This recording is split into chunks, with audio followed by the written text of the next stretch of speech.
बंदे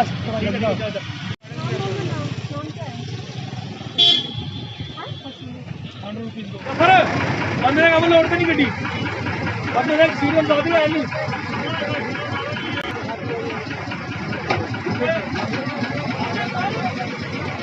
सारे पुलिस सारे मास्क लाने बड़ी गड्डी लेके बड़ी तो मास्क सही बस ले लिया मास्क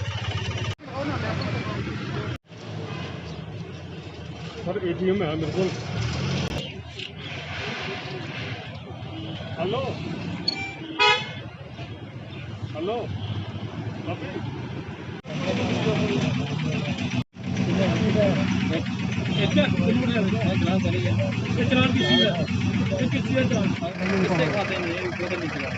₹200 जमाना हम 200 का सीधा दिया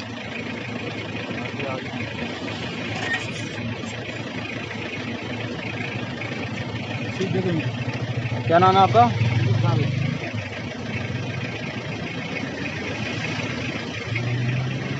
चलो इसका जुर्माना कर दिया हो गया आपका जल्दी से आपको पता नहीं बंदे के साथ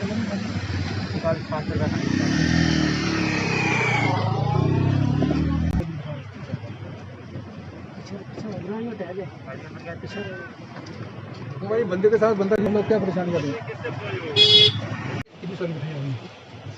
डीसी का ऑर्डर है एक जैसे कि सॉरी इसका ड्राइवर का चालान का ड्राइवर का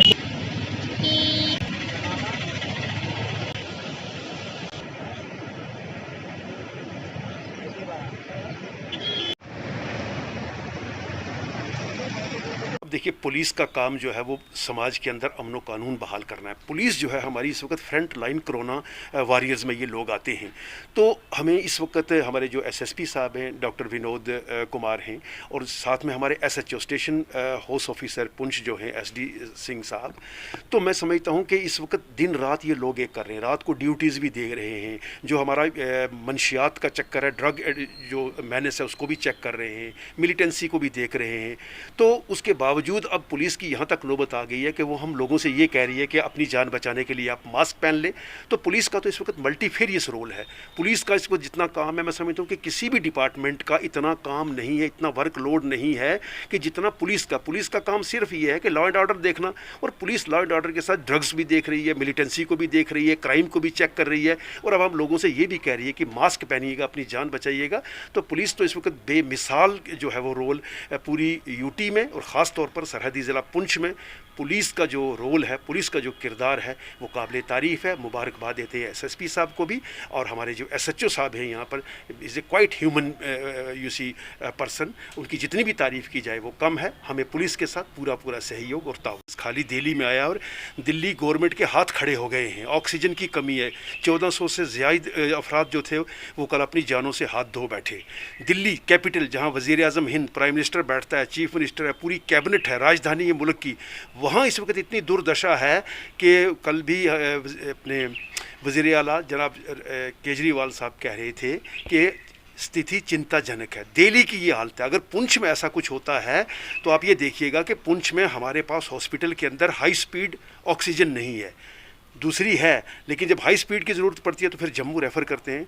खुदा ना ख्वास्ता, ईश्वर ना करे, अगर पुंछ के अंदर ऐसे हालात बनते हैं तो हम लोगों की हालत वही सन 1947 की हो जाएगी। हमारे सीनियर सिटीज़न अमर सिंह जोश बताते हैं कि जब महामारी फैली थी 1947 में यहाँ पर, तो जब लोग यहाँ मर रहे थे तो कच्चे मकान थे, तो जहाँ लोग मरते थे उन मकानों को ही आग लगा दी जाती थी। अब तो यहाँ कच्चा मकान भी कोई नहीं रहना चाहिए। ये यूके का सेकंड वेरिएंट है, इतना ख़तरनाक है कि ये बच्चों को भी नहीं छोड़ रहा। पहले था कि नौजवान आदमी थे या बूढ़े थे, अब ये बच्चों के ऊपर भी अटैक कर रहा है। हमें चाहिए कि हम खुद मास्क पहने, बुज़ुर्गों को और बच्चों को भी अपने मास्क पहनाएं। स्कूल बंद हो गए हैं और स्थिति इतनी गंभीर है, को पता नहीं है। मीडिया काफ़ी एक्सपोज्ड है, लोग जानते हैं, जो नहीं जानते पुलिस समझा रही है। तो हमें पुलिस का ये जो एक्शन है उसकी पूरी सताइश करनी चाहिए, तारीफ़ करनी चाहिए, और एडमिनिस्ट्रेशन और पुलिस के साथ पूरा सहयोग और ताउन करना चाहिए, ताकि हमारे पुंछ के लोग, हम बिल्कुल देखिए कि हिंदुस्तान के आखिरी छोर पर बैठे हुए हैं, यहाँ कोई फैसिलिटी नहीं है। अगर कहीं इमरजेंसी हालात यहाँ बनते हैं तो हमारे कितनी यहाँ कैजुअल्टी होगी आप सोच भी नहीं सकते।